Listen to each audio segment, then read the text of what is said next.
Hello and welcome back to the Dougie Critchley Football YouTube channel. I've got a massive video for you guys today. Today I'm picking out every Premier League club's most disappointing player so far this season. Prepare to be angry, prepare to be frustrated, or prepare to agree. Let's find out. Right, I'm doing things in alphabetical order in the Premier League. I'm kicking off with Arsenal. They've obviously only lost one of 17 games in all competitions so far this season. For this video, I'm going to pick out players that play regularly. I'm not going to pick out injured players. I'm not going to pick out players that get a few minutes here or there. I want to go for regulars. I thought, and it is difficult for Arsenal because most of their players have performed at a really high level, but I thought about picking William Saliba, who I think has been outperformed by Gabriel, but then every centre-back in the league I think has been outperformed by Gabriel so far this season, and Saliba's been far from a disaster. Obviously it's really difficult picking out in this squad. Everyone's been at a very high level, including Saliba of course, but I'm actually going to go for Viktor Gyokeres. Again, it feels a little bit harsh, but his only Premier League goals have come against Leeds, Forest and Burnley. But 6 goals in 14 games, joining a new country under huge pressure to become that striker to deliver Arsenal finally a trophy, their first one since 2020. He came in under huge pressure. I actually think 6 goals in 14 games isn't to be sniffed at. But you do want to see those numbers start to improve. 0.8 shots on target per 90 is 31st in the league. That's below players like Dan Ballard. It's around the same levels as Fulham's Raul Jimenez. You would expect that and hope that to improve as he becomes a little bit more comfortable in the league. I also think Kai Havertz coming back from injury means he can be rotated a little bit more, keep him fresh, because actually when he's at a midweek off, he's generally looked better on the weekend. I thought he was excellent against Burnley before having to go off with an injury as well. So look, Arsenal, it's very difficult to choose, but I am going for Viktor Gyokeres right now. Do you agree? Let me know in the comments. For Aston Villa, it's very difficult to look past Ollie Watkins. This guy has scored at least 16 goals in all competitions for the last 3 seasons. He's scored at least 10 league goals for the last 5 campaigns.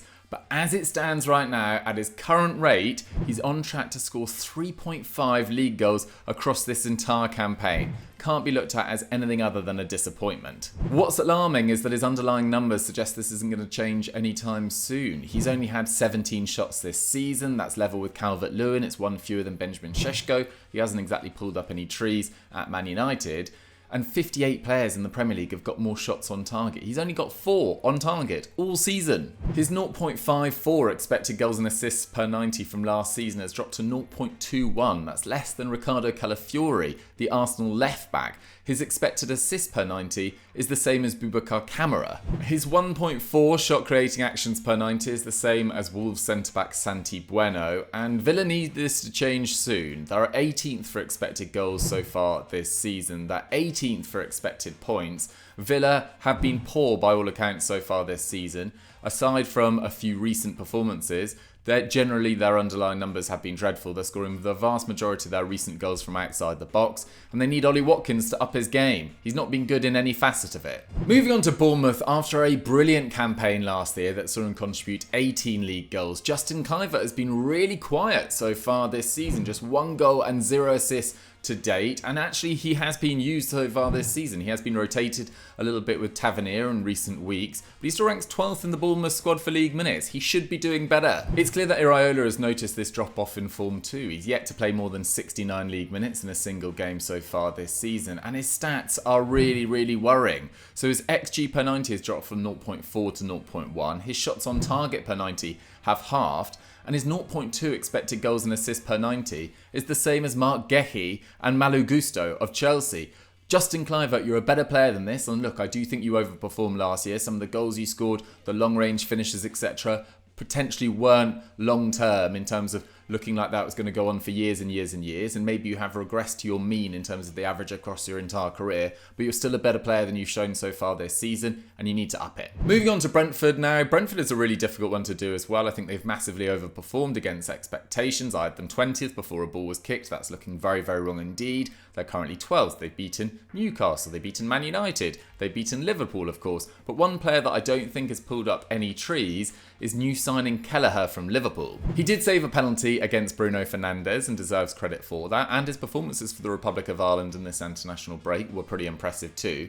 But his 59% save percentage ranks 20th of the 25 goalkeepers to feature in the Premier League so far this season. He's conceded 2.4 more XG than he should have already. That's only topped by Mamardashvili and Jose Sarr in the Premier League to date. Kelleher, I was expecting a little bit more if I'm totally honest. Let's move on to Brighton, and I'm not sure people are ready for this chat yet, but it's Carlos Baleba. He's massively underperformed so far this season. Okay guys, get a load of these stats. Now, there are quite a few coming your way shortly, but listen up, they're all dropping by about a half to a third. So his progressive passes have gone from 3.9 per game to 1.5, 3.7 passes into the final third to 2.1, 2.2 shot creating actions, so the shot or pass before a shot, to 0.7. So a third it's gone down to.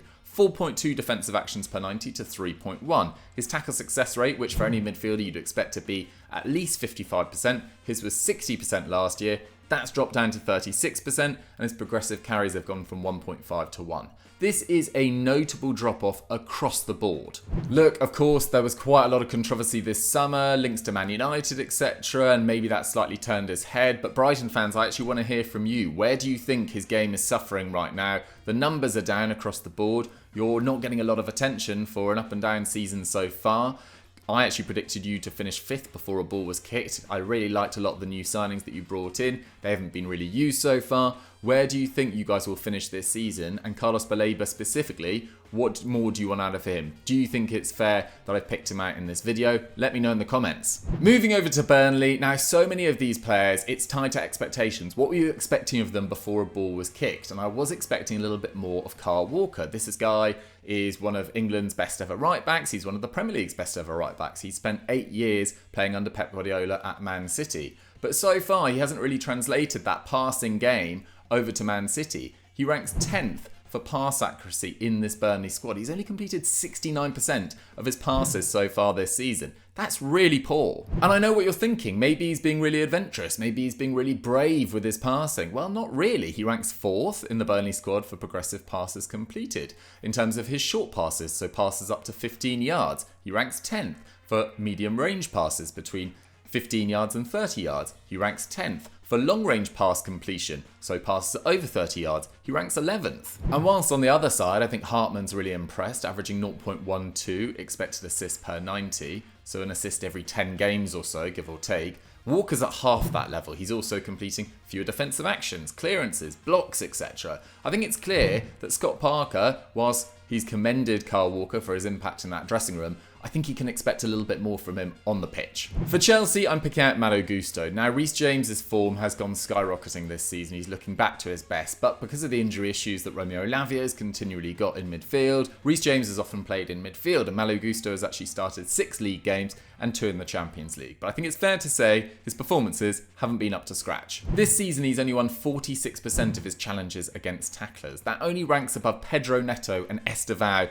in this Chelsea squad. And actually this season, he's played around 160 more minutes than Tosin, but he's cleared the ball 7 times fewer than the Englishman and only blocked 4 shots, the same as Jamie Gittins. Factor in a big mistake against Bayern Munich in that 3-1 defeat and a red card against Forest, and it's clear that Malo Gusto hasn't been anywhere close to his best for Chelsea so far this season. There's a couple of other names that I could have mentioned, potentially Tosin and Chalobah, but neither of those you'd probably expect to start as many games as they have with Colwill and Fofana out. And I actually think Malo Gusto has probably been more disappointing individually than either of those two as well. But Chelsea fans, do you agree? Let me know in the comments. For Crystal Palace, it's difficult to really pick out any one individual player who's underperforming too drastically so far this season. I'm probably going to go with Will Hughes, who started 24 league games last campaign. But amidst the European campaign this year, he's become a bit more of a rotation option alongside Wharton and Lerma and Daichi Kamada too. After starting Palace's first 5 league games of the season, he's been on the bench for the last 6 and been left on that bench twice. And his underlying numbers suggest a drop-off in form too. His defensive actions per 90 have gone from 3.8 per game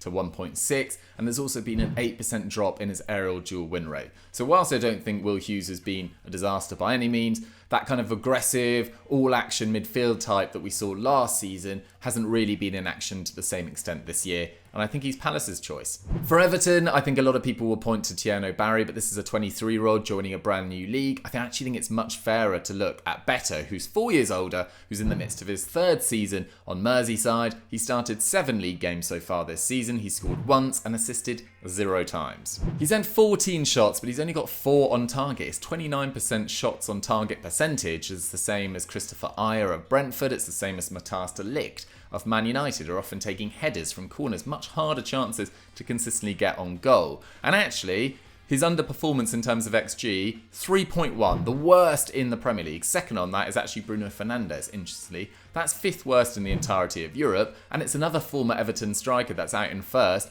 Fiorentina's Moise Kean. He's now scored 12 goals in 71 Premier League games for Everton. That's not nearly good enough, and it's been a long-term issue at the club. Their top scorer in any of the last 3 seasons in the league is Ndiaye last season with 9.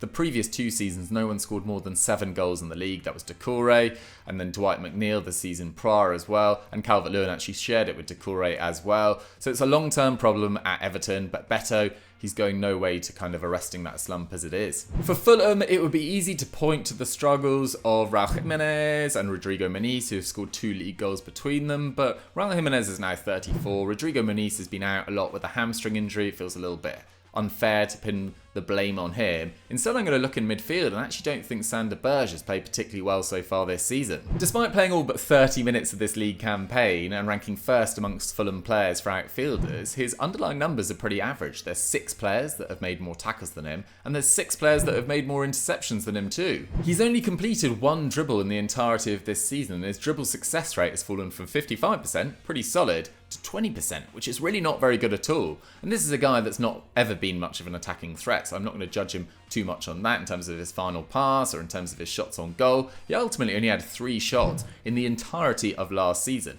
So if he's not giving much in terms of defensive work or work in transition, there's really not much point to him whatsoever. And yes, his long-range passing is still very good and has been very good again this season, but I want to see more from him. This is a player that's going to a World Cup next year with Norway. He's one of their key players. He needs to translate that form over to Fulham to arrest this slide down the Premier League. Over to Leeds now. They may have only scored 10 league goals so far this season, joint 19th in the league and only above Wolves, but their underlying numbers suggest they actually have the 12th best attack by expected goals, above sides like Sunderland, Spurs and Villa, who currently sit 4th, 5th and 6th in the Premier League. So something's going wrong. It's clear that someone's missing chances, and a big culprit for this is Dominic Calvert-Lewin, and to be honest, Leeds probably should have seen this coming. Since scoring 16 league goals in 2021 for Everton, he's underperformed his XG by 16 since then. That is absolutely crazy. This season, only Haaland and Mateta have missed more big chances. But whilst Haaland has scored 14 goals and Mateta 6, Dominic Calvert-Lewin has only managed 1. And in terms of his shot conversion rate of 6%, that ranks 121st in the division and is a third of his 2021 peak, where he scored those 16 goals. Having been benched for the first time since August prior to the international break, I expect Daniel Farke to stick with Lucas Mecha this weekend. For Liverpool, I've got to go with Mo Salah. I think if you'd have told me before a ball was kicked in August that by mid-November, Mo Salah would have had fewer league goal contributions than Igor Thiago, I'd have been absolutely amazed. And the tragic passing of Diogo Jota has to be taken into account when analysing Liverpool this season, and Mo Salah visibly upset even when Liverpool were winning games at the start of this season. But as the reigning PFA Player of the Year, I put more responsibility on Liverpool and their attacking numbers on Mo Salah than I do on someone like Alexander Isak, who came in half fit, or Florian Wirtz, who was joining a new league. Whether that's fair or not, I definitely think it is. Mo Salah, one of the most consistent players in Premier League history, one of the best right wingers in Premier League history, arguably would make an all-time Premier League 11. You've got to expect more from him. His expected goal tally has never dropped below 0.56 since joining Liverpool back in 2017. It's now at 0.33, and it's not difficult to see why. He's simply not getting enough opportunities. His shots on target per 90 have gone from 1.2 per 90 to 0.7. That's less than Bertrand Traoré of Sunderland. He also just doesn't look nearly as confident. His dribbles completed have gone from 1.5 to 0.6, and his dribble success rate is now under 30%. His overall expected goals and assists per 90 tally of 0.49 is the same as Richarlison. It's just really poor by his absolutely exemplary standards, and Arne Slot, it should be the top of your priority list over the next few weeks. Get Mo Salah consistently, and that's the crucial word because there have been glimpses, back to his best. For Man City, it's really difficult. They've won 7 of their last 8 games in all competitions. They look like they're getting back to their absolute best, and I don't think any of their players have massively underperformed, but again, against expectations and against how much I rate him as an individual player, I've been slightly disappointed with Tijjani Reijnders. He was Serie A Midfielder of the Year last year with 10 goals and 4 assists and got off to a flying start on the opening day against Wolves, but he actually hasn't scored for City since that day. That was 15 games ago, and yes, there have been the odd moment as well. He got 2 assists against Dortmund in that Champions League game despite not playing at his absolute best in that game. He got an assist for Erling Haaland, that crucial goal against Arsenal. But I'm expecting a little bit more of him. I do know he's got more in his locker. His shots on target percentage has dropped 7%. He's gone from creating 1.4 chances to 1.1. He's gone from making 1.8 defensive actions to less than 1. And actually, only Jeremy Doku has been dispossessed more in this City squad. He's not really delivering in transition at the moment. And yes, he's having to play deeper than he did at Milan. And maybe Nico Gonzalez has improved recent form. And when Rodri eventually comes back, that will unlock Tijjani Reijnders. But he's got so much more to give. And for me, he's been a slight disappointment so far. Not a disaster, but a slight one. For Man United, it's got to be Manuel Ugarte. Look, unlike Tijjani Reijnders and so many other players mentioned, I wasn't expecting nearly as much from Manuel Ugarte this season, but this is his first full season playing under Ruben Amorim at Man United. He played under him for 2 years in Portugal, and I would have expected some upturn in form. After all, this is a guy that knows this system better than any player in the squad, probably. But this season, it's clear that he's actually making a negative difference when he's on the pitch for Man United. Get a load of these statistics. So without him, Man United average 2 goals per 90 and 1 goal against per 90. With him on the pitch, 1.3 goals per 90, so from 2 to 1.3, and a goals against tally goes from 1 to 3.2.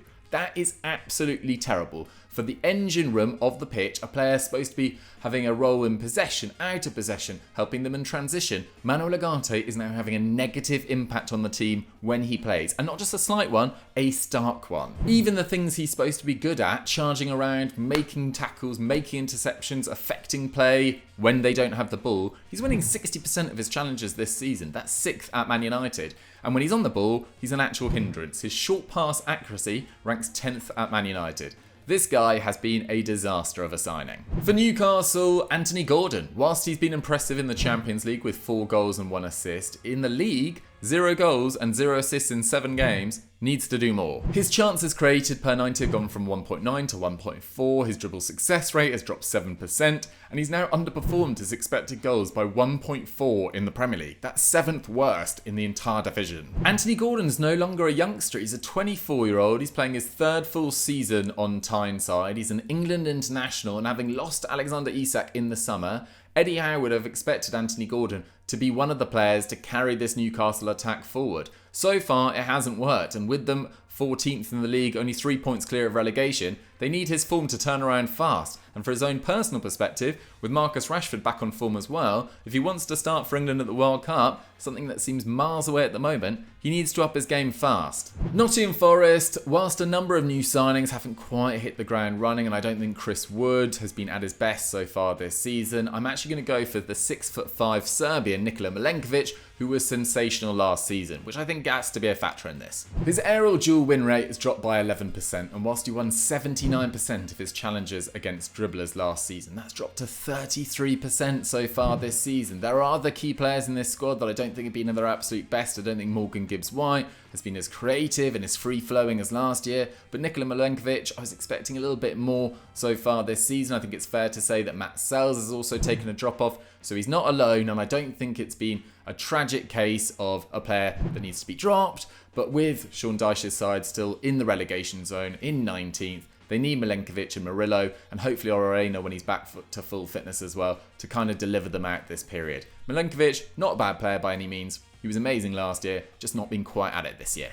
For Sunderland, I'm going with Simon Adingra. Now, this is a player that I was excited when he joined from Brighton this summer. A lot of Brighton fans told me at the time, be careful, this guy flatters to deceive, and thus far, they were kind of right. Although his 7 league goal contributions dropped to 4 last term, I still thought there was a player in there for sure. And he started 3 of our first 4 league games, but since then, he's only played 68 minutes of our last 7 matches. He's been left on the bench 3 times and out of the squad entirely once. So he's really struggling to convince Régis Lebris that he needs to be starting regularly. And it's not difficult to see why. Across his 301 minutes of action so far, he's only had 1 shot and completed 4 dribbles. His expected assist per 90 is at the same level as Trey Hume. And given the fact he's going to AFCON in the middle of next month, he's kind of missing out on a number of opportunities to kind of stake his claim in this side. And with the way Enzo Lefebvre is playing and the kind of work rate that he brings to the side, I can't really see him getting in the first 11 anytime soon, so when he next gets an opportunity, he needs to take it. For Spurs, I'm going with Brennan Johnson. Look, this guy scored 18 goals in all competitions last season. That was 2 more than any other player. He scored the winner, although a winner is generous given the standard of goal that it was in the Europa League final, bringing them their first trophy since 2008. He deserves to be respected, but this season, he's been poor. He ranks 12th in the squad for league minutes played, so he can't exactly complain that he's not been used by Thomas Frank, but his shots per 90 have gone from 2.2 to 0.9. He's created just 4 chances, and he's completed 3 dribbles. These are not nearly good enough for a winger playing for a side with European ambitions. If he's not offering goals as well, Brennan Johnson doesn't bring a lot to the table, and he's not being used by Wales at the moment. He's looking very, very short on confidence, and Dejan Kulusevski is back in the next few weeks, and they've got Mohamed Kudus that can play on the right-hand side too. It's looking pretty bleak for his long-term future at Spurs, and given the fact he was signed for over £50 million, that's a real worry. For West Ham, I'm going with Jean-Claire Todibo. Now, there was a number of different options. I could have easily gone with Nicolas Füllkrug, who can't stay fit. But I think Jean-Claire Todibo, against levels that he showed at Nice, has been a bigger disappointment than Füllkrug, who's just struggled to stay fit. And his body's just simply let him down as well. He was really, really good, Todibo that is, on the south coast of France. But I thought he struggled massively last year at West Ham. It was an obligation to buy, so they had to spend €40 million on him. And there has been a slight upturn in form. He's played the last full 90, or played the full 90 in their last 4 games, I should say, including their recent wins against Newcastle and Burnley. But you're still looking for a little bit more from him. He's 6'3", but he's ultimately only winning 42% of his aerial duels. That's topped by 651 players in the Premier League. This guy needs to be a more assertive, confident player. And given the fact that he was at 3.7 defensive actions per 90 at Nice, to now be at 2.6, it's not really good enough. I think what is potentially going to happen in the next few weeks is Nuno's going to continue to stick to this 4 at the back formation with Todibo playing alongside Kilman and Potts in front, and that might see his numbers improve. That improved structure in front of him, more organisation, hopefully that sees the best of him. But thus far, as a signing, even this season, despite the recent upturn in form, I think he's been a disappointment. West Ham fans, I know you could probably choose a number of players who've been as bigger or maybe even potentially bigger disappointments, so who would you have chosen? Let me know in the comments. For Wolves, I'm going for Andre. He's Wolves' 6th most used player so far this season, but his form alongside João Gomez and Vitor Pereira was doing some strange things in his midfield this season. It has to be a little bit of a concern, so get this. He's gone from making 4.7 defensive actions per 90 to 3.3. His tackle success rate has dropped from 59%, which is very solid, to just 40%. He's now winning just 17% of his aerial duels, not nearly good enough in the engine room, and João Gomez has completed double the amount of progressive passes. Given the fact that those two in midfield are probably the best thing about Wolves in terms of individual quality, Wolves fans will be desperate to see more of Andre as the season progresses, and alongside João Gomez, they need to kind of get that partnership back to its best to get Wolves up the table. So guys, that was my rundown of every Premier League club's most disappointing player so far this season. What did you guys think of the list? Did you agree with my suggestions? Did you disagree with my suggestions? Let me know in the comments down below. If you enjoyed this video, don't forget to like it, leave a comment and subscribe to the channel. I'm getting up close to 10k, which I want to hit by the end of the year ideally. Thank you so much for all your support so far. I'm loving making the content on this channel. Let me know what you'd like me to cover next week, and I'll catch you next time.